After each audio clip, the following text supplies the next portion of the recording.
Se você não esteve morando embaixo de uma pedra nos últimos dias, você sabe que a gente teve o trailer do live action de Minecraft. E ele foi completamente o oposto do que a gente queria. Você esperava um longa-metragem incrível animado no nível de animações clássicas do YouTube? Se fudeu, porque você vai receber um Isekai com Jason Momoa usando uma peruca e o Jack Black, que teve um único trabalho nesse filme inteiro, que foi usar uma camisa azul. Pra você que não sabe o que é um Isekai, é um gênero de anime em que um personagem vai parar em um mundo paralelo, alternativo, geralmente de fantasia medieval, sei lá. Eu realmente não aguento mais. E o filme parece que tá estranhaço. Começa com uma cena de 4 pessoas aleatórias num fundo verde horroroso, sério, isso tá muito feio. Seguidos de bichos que parecem ter sido feitos com inteligência artificial. Essa cena em específico que mostra que eles não fazem ideia de como Minecraft funciona. E claro, o humor de engravatado de Hollywood.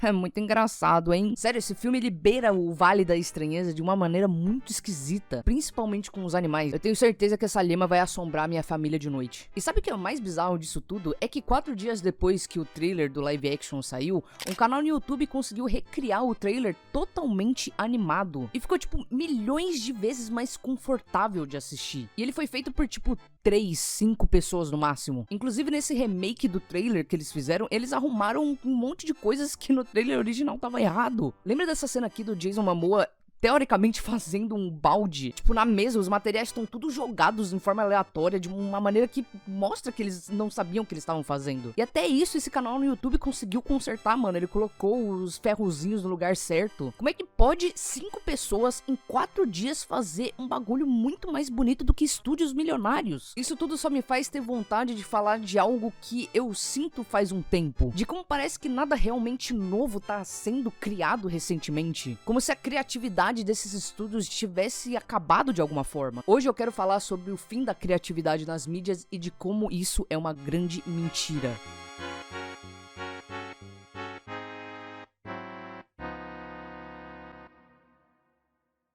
Eu não aguento mais live actions. Desde que a Disney começou com essa onda de querer adaptar filmes antigos dela pra live action, parece que não tem nenhuma ideia nova vendo a luz do dia. Essa coisa de pegar personagens e histórias que já existiam e que já eram maravilhosos no formato de animação 2D pra trazer pra vida real é uma coisa que me irrita muito, porque grande parte desses live actions tem como base uma história que foi pensada para o formato de animação. Pra você que não me conhece, olá, eu sou o James, eu sou formado em animação 2D e posso confirmar pra vocês que certos personagens e certas histórias só funcionam na mídia animada. A ideia por trás da técnica de animação é exagerar a realidade, é trazer vida a coisas fantásticas e que talvez não fariam sentido na vida real, mas que fazem sentido na animação. Pega, por exemplo, um clássico, Rei Leão, simplesmente um fenômeno na história da Disney, animado por lendas da animação que estudavam os bichos e que de alguma forma conseguiam trazer esses seres pra tela do cinema. Cores vivas e lindíssimas, personagens com expressões cheias de vida que faziam não parecer tão estranho ver um leão cantar ou dançar. E aí o live action é basicamente um documentário do Discovery Channel, onde eles enfiaram a saturação do filme no rabo. A única expressão que o protagonista tem é essa. Eu vou ter que lembrar vocês do linguado da Pequena Sereia. E por que fica tão esquisito? Porque na vida real, um leão e um peixe jamais fariam essas coisas. Agora, em uma animação, tudo é possível, tudo é acreditável, se feito da maneira certa, claro. Que é um exemplo bem recente, X-Men 97. A gente tem alguns filmes de X-Men live action que são bons, tem alguns. Agora, a animação do X-Men desse ano, meu amigo, tem aquela cena incrível do Ciclope caindo do helicóptero e parando a queda dele com o laser. X-Men 97 não trouxe só a nostalgia do desenho, mas também uma nova identidade, um novo visual pra série. Essa cena do Ciclope parando a queda dele com laser jamais ficaria tão legal num live action. E na minha humilde opinião, isso vale pra qualquer coisa que envolve heróis num geral. Pra mim, a Disney podia parar de fazer essas séries live actions de herói e trazer esses heróis pra mídia animada. Algumas delas com um tema mais maduro, como por exemplo Moon Knight. Imagina a garotada conhecendo esses heróis novos através de animações de alta qualidade, como foi X-Men 97. Às vezes eu vejo a galera usando o argumento de que live actions serviriam pra apresentar histórias antigas para um público novo, mas eu não concordo com isso. O público de hoje pode sim conhecer os filmes antigos porque eles nunca vão ficar datados. Em questão de corrigir erros do passado, como por exemplo tirar cenas racistas de uma mídia, Ok, eu consigo entender o ponto positivo do porquê fazer remake de uma história, mas visualmente, animações 2D dificilmente vão envelhecer mal. Coisas estilizadas no geral tendem a envelhecer como um bom vinho. Vamos pegar jogos como um exemplo, mais especificamente Resident Evil 4 e Okami. Resident Evil 4 tinha gráficos incríveis pra época, Okami nem se fala. Mas se formos ver os gráficos de hoje em dia, tendo em mente o ponto que a tecnologia chegou, Resident Evil 4 já não parece tão bonito mais. Agora, Okami é lindo até hoje. Até mesmo a versão HD dele não mudou muita coisa, porque não precisava, Okami vai ser bonito pra sempre. E acho que animações antigas que são transformadas em live action tem um pouco disso. Elas são lindas até hoje. E mais, por que não produzir coisas novas, histórias novas? E com isso entramos em um outro ponto muito importante, que são as continuações infinitas. Recentemente tivemos o evento de anúncios da Disney, o D23. Tivemos anúncios de séries da Marvel, Star Wars e entre outros filmes da Disney e Pixar. E cara, a gente teve anúncios de filmes como Frozen 3, Os Incríveis 3, Zootopia 2 e Toy Story 5. Então vai tomar no... Por que a gente vai ter um Toy Story 5 se a série de filmes tinha que ter parado no 3, mano? Não faz sentido nenhum. E o pior de tudo, vocês lembram que no final do quarto filme, o Woody se separa do grupo principal pra virar um brinquedo perdido? Tivemos aquela despedida, a separação dos protagonistas, o Woody dando o distintivo pra Jessie. Meu Deus, o que vai ser do Woody agora? Ele volta pro grupo, de alguma forma. E agora o tema é brinquedos versus tecnologia. Eu sei lá, mano. Inclusive, vocês sabiam que vai ter Moana 2 agora em novembro? Eu não fazia a menor ideia. E claro, como sempre, tivemos anúncios de live actions, como por exemplo o Stitch, que absolutamente ninguém pediu. Pelo menos tivemos anúncios de novos projetos, como um longa-metragem chamado Hoppers, e a primeira série original da Pixar que lança agora em dezembro. Inclusive, uma recomendação de animação que tá pra sair agora e não é nem da Disney, nem da Pixar, mas sim da sua maior concorrente, que tá fazendo umas coisas muito legais recentemente, que é a DreamWorks, é o filme Robô Selvagem. Isso não é uma publi, podia muito bem ser uma publi, porque o filme parece estar maravilhoso. Então, já que eu não tô ganhando nada com esse vídeo, por favor, não esquece de deixar o seu like, também comentário e se inscreve pra continuar recebendo os próximos vídeos. Estamos quase com 500 inscritos, se vocês puderem dar essa ajuda, eu vou agradecer demais. Enquanto em um lado de uma moeda nós temos continuações infinitas, do outro lado nós temos projetos incríveis sendo cancelados.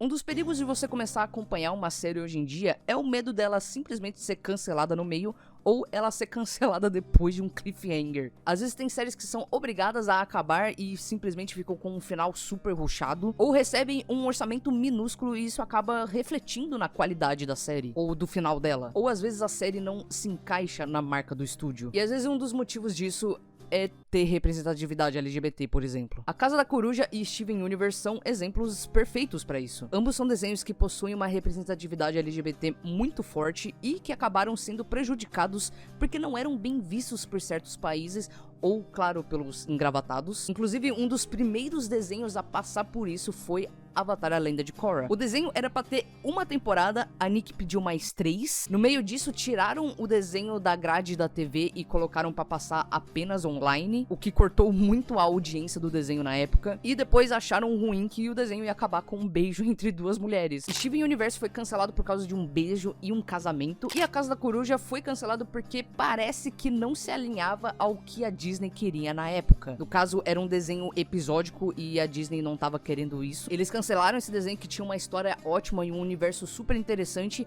pra logo em seguida anunciar uma série que nem Primos, que se envolveu com várias polêmicas de estereótipos preconceituosos com famílias latinas.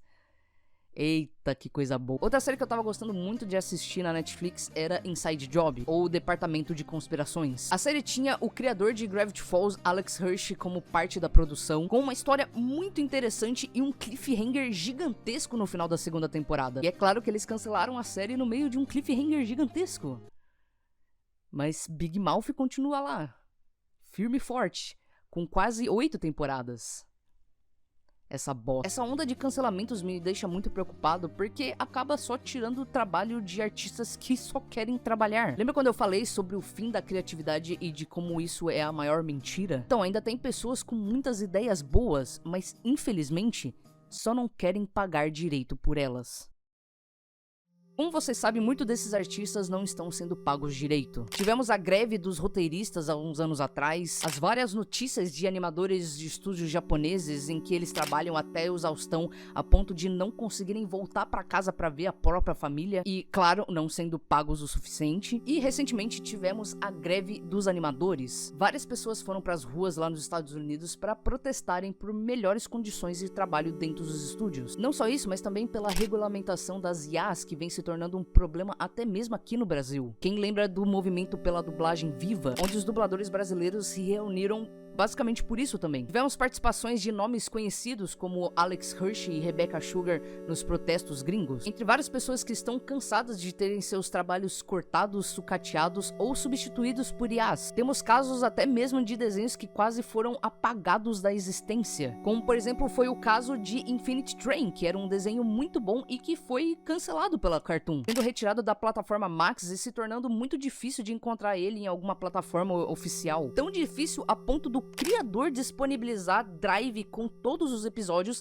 pro desenho não se perder e as pessoas poderem assistir. Basicamente, pra obra dele não virar uma lost media. Me entristece que tantos profissionais precisam sair nas ruas pra protestar por melhores condições de trabalho, pra eles serem pagos pelo que eles merecem. Afinal de contas, se não fossem esses profissionais, as mídias que a gente tanto ama não existiriam. Animações foram o que salvaram o mundo do entretenimento na época da pandemia, por exemplo. E eu tenho certeza que no meio disso tudo tem tantas pessoas com tantas ideias incríveis que só não conseguem ver a luz do dia porque ou não recebem incentivo suficiente ou não são vistas como algo que vai gerar lucro o suficiente. E ao invés de investir em algo novo, eles continuam empurrando produções completamente vazias e que só visam o lucro. Como que Inside Job foi cancelado, mas Big Mouth continua com 8 temporadas? Eu não consigo entender isso. É por isso que eu sou tão fã de jogos indies, por exemplo. Às vezes é uma pessoa que desenvolveu um certo jogo, ela tem uma ideia nova e totalmente diferente e ela vai lá e coloca tudo de si naquilo. Você sente o carinho, o amor e o esforço da pessoa que criou aquilo, sem um monte de engravatado dando pitaco no que vai ou não vai atrair a atenção de uma grande massa. É simplesmente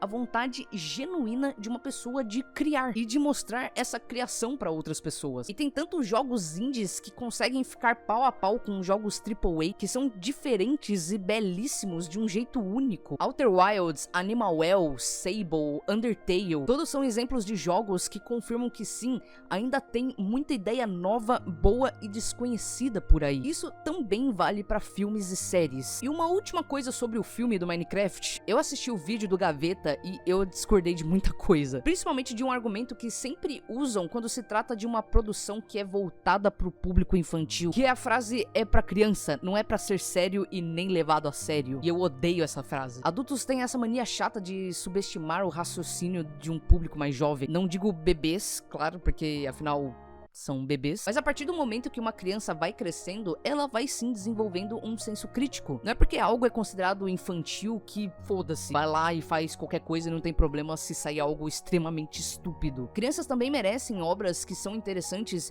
e que trazem discussões importantes, como, por exemplo, Bluey, ou que tem um universo bem construído e personagens bem escritos, como Avatar: A Lenda de Aang ou Gravity Falls, por exemplo. E um ponto que ele trouxe que me irrita profundamente, isso não é um ataque ao Gaveta, tá? Pelo amor de Deus, é o porquê desses estúdios grandes ainda escolherem o live action como um formato para trazer essas histórias antigas. É o mesmo problema de no Oscar animações estarem separadas numa categoria própria, como se a animação fosse um gênero. E como disse Guillermo del Toro, animation is not a genre for kids, it's a medium for art. It's a medium for film. Animation should stay in the conversation. A sensação é que ainda não levam a técnica da animação a sério, a ponto de concorrer na categoria de melhor filme do ano ou de ser escolhida para adaptar um filme no lugar de live action. E apesar de Minecraft o filme ter um foco mais infantil, de grande parte da player base ser crianças, esse filme era muito mais pra gente do que pras crianças de hoje em dia. Quem acompanhou desde o nascimento do jogo e continua jogando até hoje, eles basicamente tinham a faca e o queijo na mão, mas infelizmente jogar jogaram o queijo fora e enfiaram a faca no... Deixa aí nos comentários o que você achou do trailer do filme, se você vai assistir e se por acaso você também tá cansado de live actions assim como eu. Eu sou o James, muito obrigado por assistir esse vídeo. Se você quiser e puder me apoiar financeiramente todo mês a partir de R$1,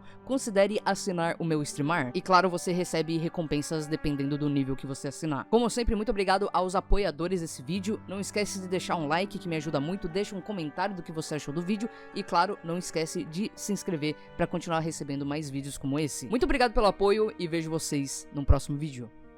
Tchau, tchau.